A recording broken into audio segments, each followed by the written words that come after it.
John chapter 12, our study is verses 12 through 26. It is a study that just by its very nature will turn everything that we've been taught in this world upside down, which, of course, from heaven's perspective is right side up. So let it challenge you. Would you read with me, please? John writes, "The next day, the great crowd that had come for the feast heard that Jesus was on his way to Jerusalem. They took palm branches and went out to meet him, shouting, 'Hosanna, blessed is he who comes in the name of the Lord. Blessed is the King of Israel.'" That's the key there. Jesus found a young donkey and sat upon it, as it is written, "Do not be afraid, O daughter of Zion. Behold, your king is coming, seated on a donkey's colt." At first his disciples did not understand all this. Only after Jesus was glorified did they realize that these things had been written about him and that they had done these things to him. Now the crowd that was with him when he called Lazarus from the tomb and raised him from the dead continued to spread the word. Many people, because they had heard that he had given this miraculous sign, went out to meet him. So the Pharisees said to one another, this is the very definition of the insanity of sin, "See, this is getting us nowhere. Look how the whole world has gone after him."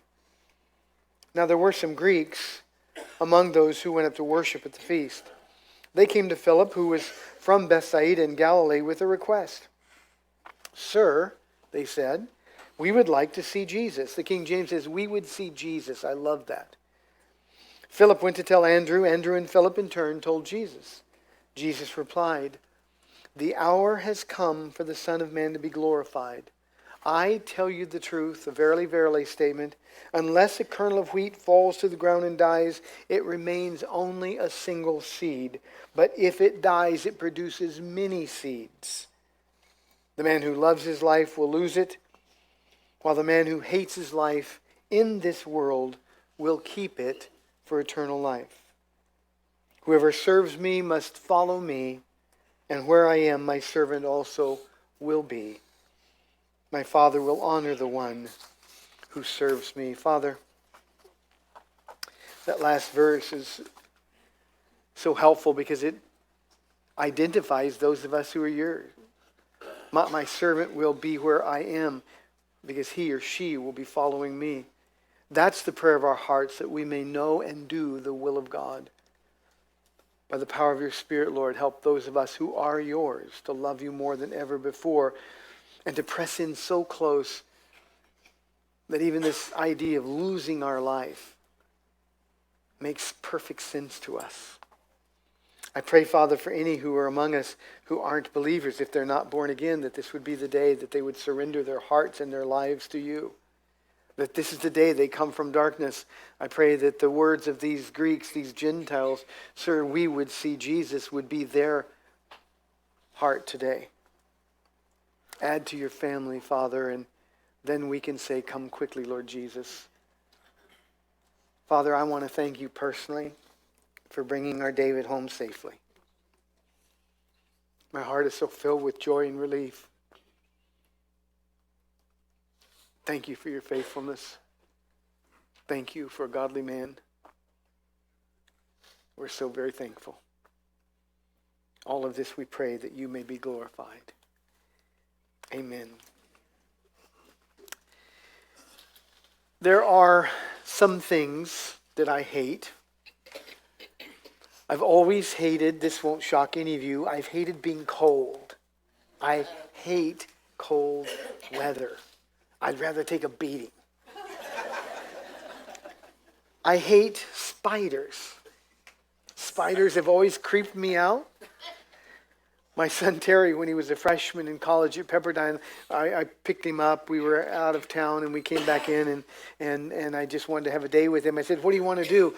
Now, mind you, he's my youngest son. He's a freshman in college. "What do you want to do? It's your day." He goes, "Well, Dad, how about taking me to the movies?" "Okay, great. What do you want to see?" "Arachnophobia." That was his trick. He knew I was afraid of spiders. I hate them.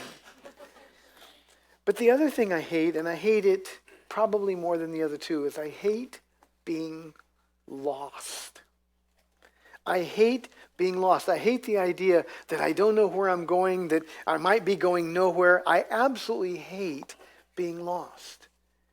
Well, that's why being found matters so much to each and every one of us. You see, in 9 days, I will celebrate my 25th birthday with Jesus. Now, at times we say things like, well, I found Jesus. Jesus was never lost. He found me. I didn't find him. But the idea is from that day forward, 25 years ago, I've always known where I was going because I was going where he was going.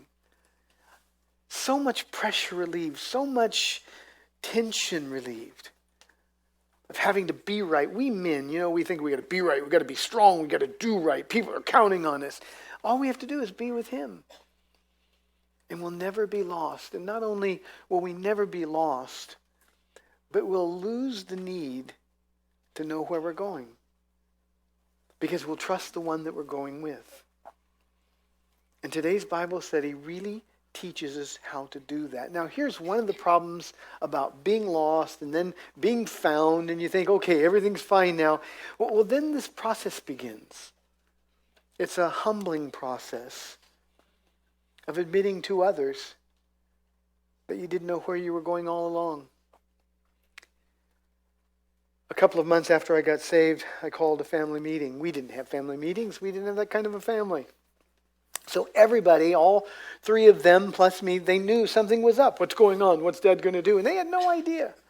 And I called this family meeting. My son Ronnie was 18. My son Terry was 16 at the time. Paula was sitting in the living room and not knowing what was going on. And I looked at my boys and I said to them, I gave my life to Jesus.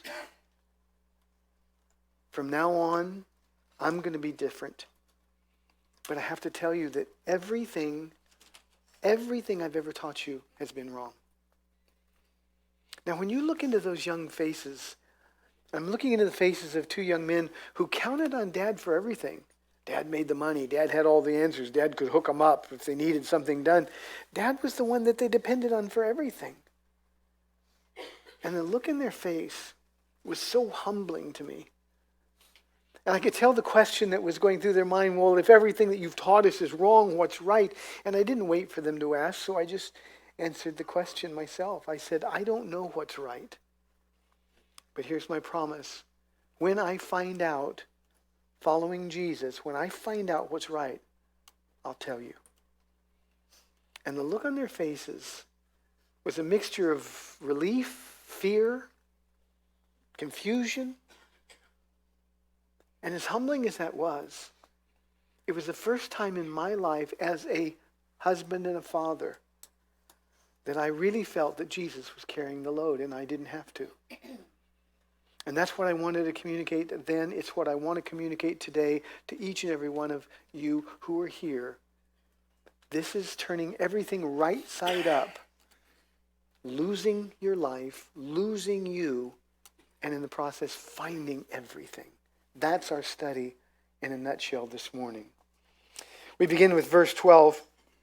The next day, the great crowd that had come for the feast heard that Jesus was on his way to Jerusalem. They took palm branches and went out to meet him, shouting, Hosanna, blessed is he who comes in the name of the Lord. Blessed is the King of Israel. Now, I told you as I read that was the key because they were ready for Jesus to assume his throne. They knew who he was. I'll explain that in a moment. They'd seen the things that he'd done. Only the Christ, the Messiah, could do those things. And that's who they wanted. They wanted Jesus the King. This event, as we know, is called the triumphal entry, but we're going to see it wasn't really a triumph at all. Palm branches had long been a symbol of Israeli nationalism. It was some 200 years earlier that these palm branches were used to symbolize Judas Maccabee's victory and subsequent recapture of the temple from the Syrian general Antiochus Epiphanes, a truly evil man, surely demon-possessed. That the people waved palm branches indicates that this was not a spiritual event at all. This was more like a modern-day political rally. They wanted Jesus to set them free. Now, that's what Jesus came to do, but you see, they didn't want to be set free from the things Jesus wanted them set free from. As we begin our study today, everyone in this room needs to be free from us. We need to be free from the controls, the constraints of this world. We need to be free, and the only way to do that is to be captured in our heart by Jesus himself. Hosanna means save now.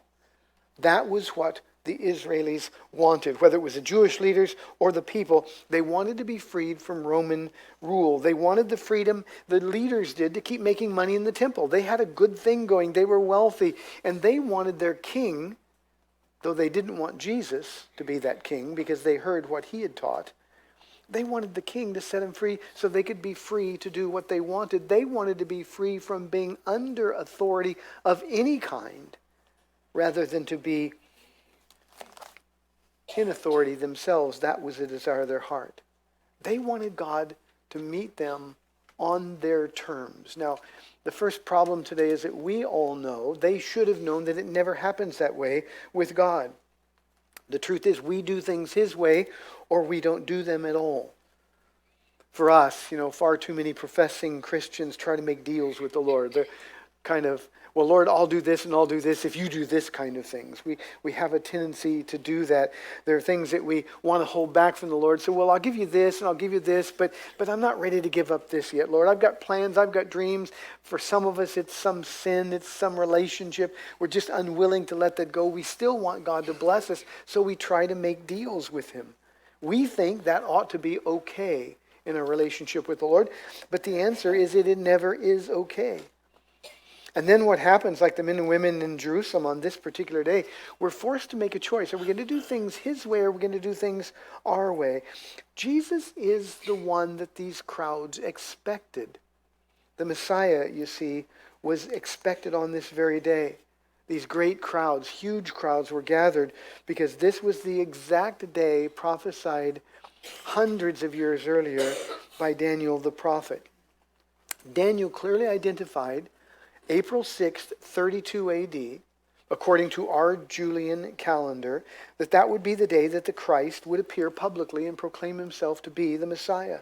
It has to be this exact day because Daniel predicted it would be 173,880 days from the issuing of the decree to rebuild and restore Jerusalem. You can read about that in Nehemiah chapter 2. That was March of 445 BC. It was on this very day that the Messiah would appear. And that's why the streets would be so full, the crowds would be so excited. It was also the reason that a young donkey was so readily available. Verse 14 says, he found, Jesus did, a young donkey, and sat up on it, as it is written, do not be afraid, O daughter of Zion. Behold, your king is coming, seated on a donkey's colt. Now we learn that this is a fulfillment of prophecy. Zechariah chapter 9, verse 9, predicted this very thing of the Messiah. The disciples, those who were with Jesus, who we learn in the next verse didn't quite understand what was going on, they should have known that he would come in on this day riding on a donkey, but so should all of the Jewish leaders. The people were expecting him, but they didn't want him. At least refreshingly, John admits that they didn't know what was happening until later. Verse 16 says, at first his disciples did not understand all this. Only after Jesus was glorified did they realize that these things had been written about him and that they had done these things to him. Now, I'm not going to spend any more time on the triumphal entry. Next month is Easter and Palm Sunday. A pastor's nightmare is teaching this passage just before Easter. So we'll save the really good stuff, all the details, for Palm Sunday and Easter studies. Verse 17. Now the crowd that was with him when he called Lazarus from the tomb and raised him from the dead continued to spread the word. Truth is, you can't shut people up when they've seen these things. When there's an excitement that grips their heart, it grips their very soul, you can't keep them quiet. These people have seen the power of God. They've seen it with their own eyes. Lazarus come forth, and he did. Lazarus is now with them. They can't deny what they've seen with their own eyes. You've got to admit, when you've seen these things, you might be a pretty effective witness. Verse 18 says, many people, because they had heard that he had given this miraculous sign, went out to meet him. So the Pharisees said to one another, see, this is getting us nowhere. Look, the whole world has gone after him. Now, when we read this, I said this is the perfect description of the insanity of sin. They can see the whole world is going after him. They can see the things that he did, and yet they know they're accomplishing nothing. And the truth is now they're purposing in their heart to work all the harder to accomplish nothing. There's no value in what they're doing. There's no value in their lives. And the same thing is true for us. When we're opposing Jesus personally, we're accomplishing nothing even when we think we are. When we're not walking in his will for our lives, we're accomplishing nothing, even though we hope things would change. When we're opposing Jesus, not only are we accomplishing nothing, but our lives mean nothing at all. It's just the emptiness of heart. And we wonder where it's come from. We wonder what we're going to do about it. We don't have any answers. The truth is, when we're opposing Jesus, that's just the way it is. Verse 20 introduces some Gentiles. Now there were some Greeks among those who went up to worship at the feast. Now, Greeks, Gentiles of any sort, and by the way, women, clearly were not welcome in the inner courts of the temple. In fact, the outer court, the place where business was conducted, where the social life around the temple occurred, it was called the court of the Gentiles. It was only there that Gentiles and women, by the way, could go. And it wasn't unusual at all to see Gentiles come up to Jerusalem to worship. These would be men who were excited about everything they'd heard about Jesus. Word would have traveled far and wide. And as they get into Jerusalem and they see all of these things happening, the triumphal entry, they see the excitement, there'd be something in their heart. It's happened to every one of us. If we've received Christ, there's something in our heart that lets us know we're missing something. That's exactly what would have happened 2,000 years ago. They would have read the prophecies about the Messiah. They were not yet converts to Judaism, but they were at least curious about the God of Israel. That is at least in part what would have brought them. But I think the compelling fact, the compelling thing that brought them to Jerusalem was that they recognized that hole in the heart that I talk about often. You see, Greece, the place that they're from, was overfilled with gods, all kinds of gods made by human hands. You can read in Acts chapter 17, Paul's heart was broken as he saw a god for this and a god for this. Even the unknown God he ran across, I call it the in case I missed a God. And these Greeks were empty. They knew those gods really weren't God. Their gods encouraged sexual immorality. Their gods encouraged the pursuit of knowledge. These Greeks in general, like to debate issues of spirituality without ever coming to a decision. On Mars Hill, they like to talk about new things. Well, we'll hear you again next week, and we'll talk about more of these new ideas. That's so intellectually dishonest. One of the reasons that our hearts are empty is because we like to convince ourselves we're spiritual people, but we're not really willing to make decisions, commitments. And the most dishonest thing we can do is pretend that we're always looking, but never finding. The whole purpose of looking is to find that which is true. And the emptiness in our hearts before Christ, if any of you are here today and you're not yet born again, there's something that's screaming from inside you even now saying, there's more, there's got to be more. And that's that hole in the heart is Jesus saying, I'm the answer, I'm the way, I'm the truth, and I am the life. All I would ask you to do is be intellectually honest enough when you find the answer to acknowledge it. Now, you can reject the answer. You can reject what's true. You have the free will to make that choice. But don't pretend you don't know.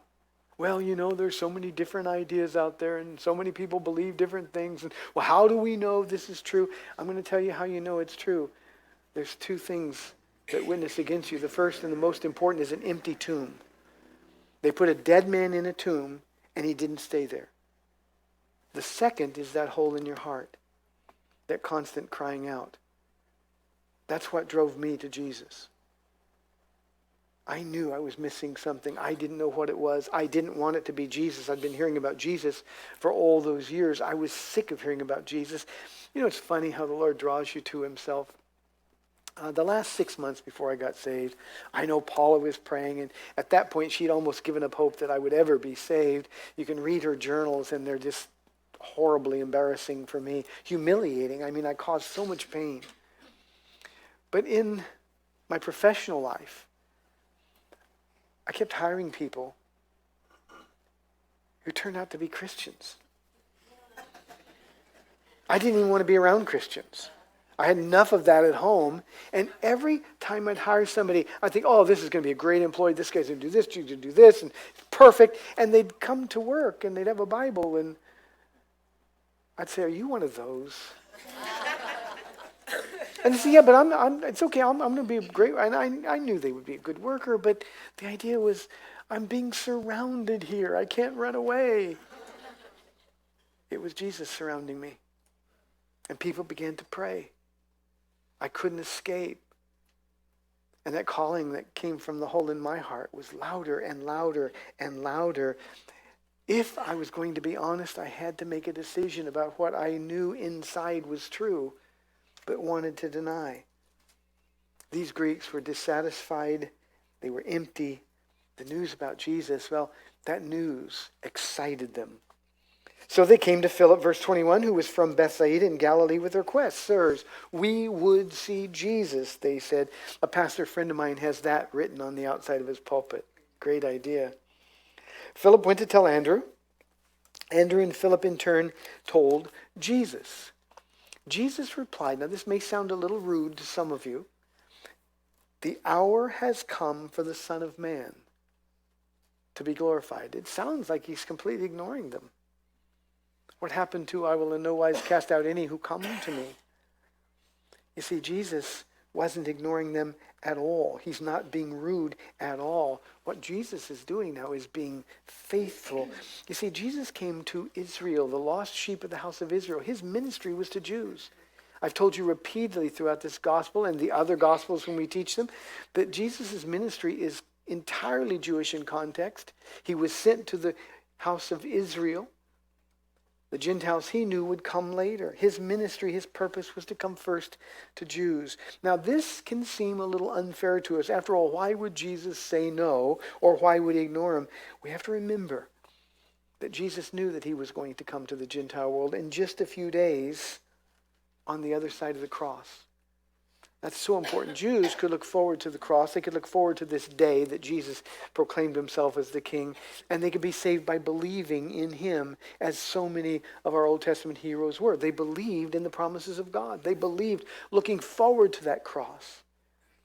And were saved, as we understand being saved, by faith.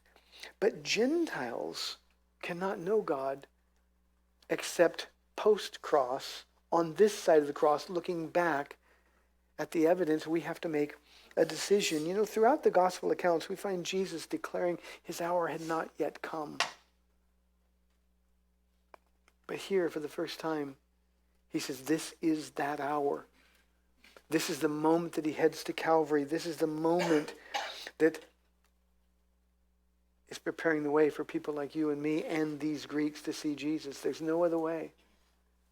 On the cross. Now, obviously, we look at an empty cross now because Jesus didn't stay dead. He's risen from the dead. But there's no way for any of us to see God apart from the cross. I don't know about you, but it's always a little frustrating to me when I talk to somebody, oh, I believe in God. Yeah, but do you believe in, no, I'm not a Christian, but I believe in God. I've got my own thing with God. You can't know God, and they get so offended. But I have to tell them the truth. I tell them the truth in love. The truth is, apart from the cross, there's no possible way to connect with God. Job got it. If only there were a man who could bridge this gap between him and between me. The distance is too great, Job said. And Job would come to the conclusion, I know that my Redeemer lives, and on that day I will stand before him. I will see him with my own eyes. There's no way that anybody in this world can see God apart from the cross. For that to happen, Jesus must die. Verse 24. I tell you the truth. Unless a kernel of wheat falls to the ground and dies, it remains only a single seed. But if it dies, it produces many seeds. Jesus could really paint a picture with words. This is marvelous. This is beyond wonderful. A single grain of wheat. Now remember, this is an agrarian culture, so they would have at least understood the principle behind Jesus' words. A single grain of wheat by itself has no power at all to reproduce. If you take a grain of wheat and hold on to it for 10 years, Hold it in your hand or put it in your pocket or put it on your kitchen cabinet. In 10 years, guess what you've got? You've got that same single grain of wheat. But if you plant that one seed in the ground, it dies. But what it produces once it dies is amazing. It produces more wheat just like it. The seed germinates and a new stalk appears above ground, and many ears of wheat with many, many more grains of wheat appear. That's multiplication through death. That is precisely the point Jesus is making. He's saying, I'm going to die so that I can reproduce myself, so that I can multiply. Now we know on the very first day of the church, from Acts chapter 2, 5,000 men, not to count women, got saved. A few days later, 3,000, a few days later, another 5,000 got saved as well. Jesus talking about multiplication, reproducing himself. When he died, there was only 12 following him. And then later, after the resurrection, there was about 120 in the upper room. But on the other side of the cross, multiplication occurred through death. Jesus will die. He will be buried. He will rise again. And the result is the Gentile world will be saved by believing on him. And the church has been growing as the Lord adds daily to his church every day for 2,000 years. Since then, that is precisely how the church grew in the first century. Now, this is the way the principle applies to each and every one of us. Please don't let me lose you here, because this is really important for us to understand. He says in verse 25, the man who loves his life will lose it, while the man who hates his life in this world will keep it for eternal life. One of the other Gospels says, who loses his life for my sake will find it. In other words, we're not just losing it and we're going to wander around aimlessly, but we're losing it for a purpose. We're losing it for Jesus. We're doing what he's asked us to do because of what he did first for us. He died, he germinated, and he's asking us to do the same thing. Jesus died, many were saved. That very same thing is true, exactly true for you and for me. Long before I knew the Lord, and I look back on my life before I got saved, and I now obviously can see the hand of God preparing me, teaching me things. And one of the most important lessons God ever taught me in business was a long, long time before I ever got saved. One of the keys to my success in business was learning how to succeed. It's not as easy as people think. It requires selflessness rather than selfishness. But selflessness is really the way to be selfish. I'll hopefully be able to explain that to you as we get through this. I learned in business something I didn't know instinctively.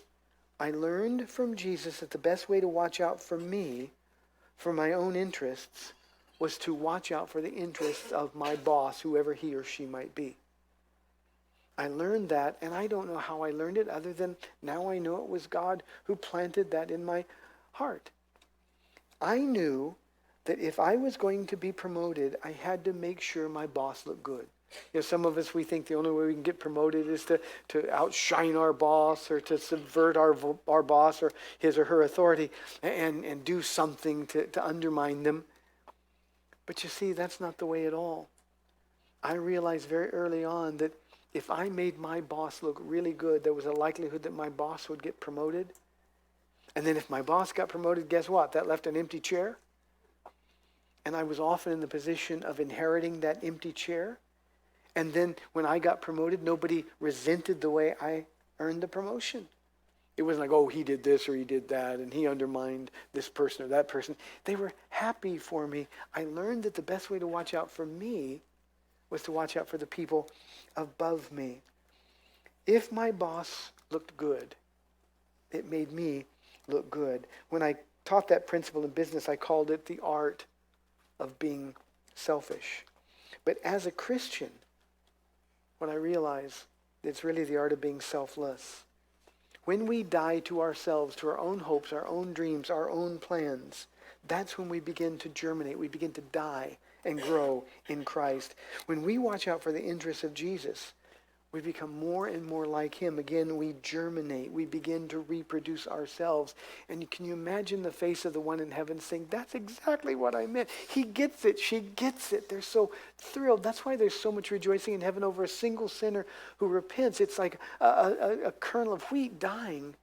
And they're looking forward to this marvelous harvest that's going to be produced. We then go out and tell everyone what God has done for us. And because we've lost our lives, we actually find the meaning of life in the process. I hope that makes sense to you. To me, it makes perfect sense. It's selfishness. And if you understand that key, it takes all the pressure off. When we give up everything, when we surrender our plans, our goals, our ambitions to God, when we stop thinking about us, when our prayer time is more about him than it is about us, that's when we're beginning to understand. Well, when we give up our desires to be replaced by his, then and only then is it where we really, really find life. Now, the problem for most of us is that we've been brainwashed from our very earliest days. We've been told to look out for number one. My dad, in his deep Marine voice, he would say, Robbie, nobody's going to take care of you. You got to watch out for yourself. Look out for number one. And I did that. Now, I was almost 40 years old when I found out I had the wrong number one. I was like 0, and Jesus is number one. And when we begin to look out for the real number one, then the only one who can look out for us has to. He has to because he promised he would. In this world, we're told to take what we want without regard for the damage it does to others. We're told that our happiness, whatever that is, nobody can even define that. Our happiness is something that we deserve, and whatever we have to do to be happy, that's the message of this world. And yet, no one ever really finds happiness. Now, we find moments. I don't want to be naive here. We find moments, but it always fades away. And then we're left again with a hole, but it's even a little deeper hole. I got this. That was my life. I was so successful. Things were going so well that I was reminded every day just how really and truly miserable I was because I should be the happiest person on the world. I have a beautiful wife. I have beautiful kids. I've got all the money that I could possibly spend. I have people that actually say they care about me. Now, I had to pay them to do that. I bought their loyalty, and yet I was so miserable. And I remember thinking, I thought I would be happy if I achieved this level of success or if I accomplished this thing. Now that I've done it, I'm not happy. I don't know what to do. And you talk about being miserable and lost. That's what happens when we're finding our life, when we're valuing our lives. You see, God says just the opposite. And each and every one of us, we have to make a choice of our own free will about whom we're going to believe. I'm going to believe my dad who tells me to look out for number one, Ron, you got to take care of you. Am I going to believe the world that we live in that says, be happy, you deserve it. We're all good people, we're basically good, and we deserve good things. Or are we going to believe what Jesus said and take him at his word and finally, for once and for all, be convinced that the only way to be full is to die, to lose our lives for his sake, and then one day we find the meaning of life. Now, here's another problem that we have with this. The problem is the words Jesus uses. He uses the words we translate here as hate. He who hates his life. Now, if we ask the question, do you hate your lives? Most of us will say, no, my life is fine. But if it's not surrendered to Jesus, there's much about your life that you hate, and we should. We should. You see, that requires the deepest level of intellectual honesty. We've got to get to that place where we say, I'm not who I thought I was. I may have other people fooled, but in my heart of hearts, I know God knows. And we need to learn to hate our lives. I hate every minute that I slip into my flesh. I hate the world around us. I hate what it's doing to your children and to ours. I hate the fact that the world is excited about things that will never satisfy. I hate the deception. There's just not much to love. And so what you do is you hate all those things for Jesus. And then he gives you a life filled with meaning and purpose. And then you become an instrument to tell others that they can die and germinate as well. And you have the answers that they're seeking. You know, the world that we live in says if you have money and fame and a lot of people hanging around you, you're a success. But we read about those people all the time, and they're not happy. They're not successful. They're alcoholics. They're drug addicts. They live grossly sexually immoral lives. The world that we live in makes people famous, people who can do nothing. We have a whole subculture of people that are famous for nothing simply because they can manipulate social media and regular media, and we hang on every word that they say. They have millions of followers every day, electronic followers, and they can't even decide, most of them, what gender they are. That's not success. We've got to decide who we believe. Jesus says to really and truly find life, you have to hate all that stuff. You got to lose your life, and he'll take you places that you never dreamed possible before. You know, in my own experience, and I speak from a deep sense of humility here, I always believed that I was going to be rich and I was going to be famous. Well, I made a lot of money, so at one point I was at least halfway there. I was never famous. Nobody knew me. I mean, nobody knew about me. I had a small circle of people that lived with me or worked for me. But I certainly wasn't famous by any stretch of the imagination. Once I gave up all that, I'm more famous now than I ever dreamed possible. And it's not because I'm seeking fame, and I say it again with humility. It's not like the famous, I'm seeking to be famous and I finally arrive. It's not that at all. Now when somebody recognizes me or somebody hears my voice or when somebody comes up from the radio ministry, it's like, I don't want to, it's not about me. You see, that's what losing your life for him produces. It's a sense of the power that's in you, the power that works through you. And all the glory then goes to the Lord. It all happened because I died and germinated. So how do we walk with the Lord? How do we lose our life and not be terrified? I told you I'm afraid of being lost. I hate being lost. Verse 26 is it. Whoever serves me must follow me, and where I am, my servant also will be. You want to identify whether or not you're a believer, a disciple, a follower of Jesus? It's simple. Are you with him where he is? Now, if you're involved in sinful things, you're not with him. If you're involved chasing your own goals instead of his, you're not with him where he is. And for a lot of us, that's the source of frustration because he loves you so much, he's not going to let your plans ever work out. So you want to know if you're in the will of God, it's so simple. Are you with Jesus every day? Are you where he is? Because if you are, it says, my Father will honor the one who serves me. Why do you suppose Jesus brings up the subject of service and obedience here? Following the loving life and losing it and hating it and finding it?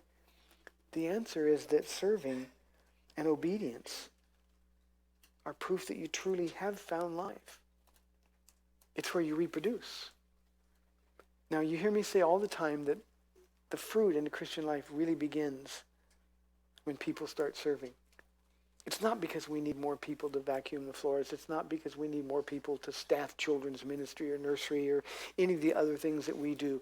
We really do have more people serving than we need. That's always been the case here at Calvary Chapel, and I'm really, really proud of you. So please don't misunderstand anything I'm going to say. When we tell people to serve, it's for you. It's not for us. Now, we get to benefit, and it's a wonderful relationship. But it's for you because that's when life begins to flow. That's when the abundant life that Jesus promised, not a happy life, not a life with all the material things you need, not a life with all the people you think you need, but the real abundance that comes from those streams, those torrents of living water that will flow from within you, out of you. All you have to do is follow Jesus. And Jesus will say, well, here's where I am. Be with me here. One of the great inspirations in my life happens 5 days a week. I walk out of that office at 5 o'clock after the radio show. We sign off, and I come out here, and there's two ladies who are waiting with their vacuums till the radio program's off the air so they can start cleaning. They've been cleaning in all the other parts of the church, and their schedule is such that as soon as I open that door, okay, we can go now, and they're serving. And their lives are growing, and they're so filled with joy. And it's because that's where Jesus is. So whether you're teaching a Bible study, whether you're leading a worship team, or whether you're vacuuming a floor, if you're where Jesus is, that's where real life happens. And I have been honored and privileged from the very beginning here, when we had nobody else and Paul and I had to do everything. I've had the privilege of being where Jesus was and knowing that this promise, my Father will honor the one who serves me. I'll close with this. There's a lot of us who claim to be Christians, and yet our lives are indistinguishable from that time before we claimed Christ. Have you really lost your life? God wants you to find it today. Is your heart full? Or is that hole in your heart still crying out? Jesus says, here's how to find it. There aren't many formulas in the Bible, but this is one of them that never fails. Lay down your stuff. Open your hands and ask Jesus to put his stuff in them. And your life will never, ever be the same. And you won't have to be afraid of anything. You won't have to hate anything, because your heart will be so full. In his presence is the fullness of joy. That's what this Bible study, Jesus on the way to the cross, is all about. Dying, germinating, losing your life for his sake, and reproducing and finding it in the process. Will you pray with me? Father, as we close today, I have to do this very quickly because I went too long. Please, Jesus, speak to our hearts.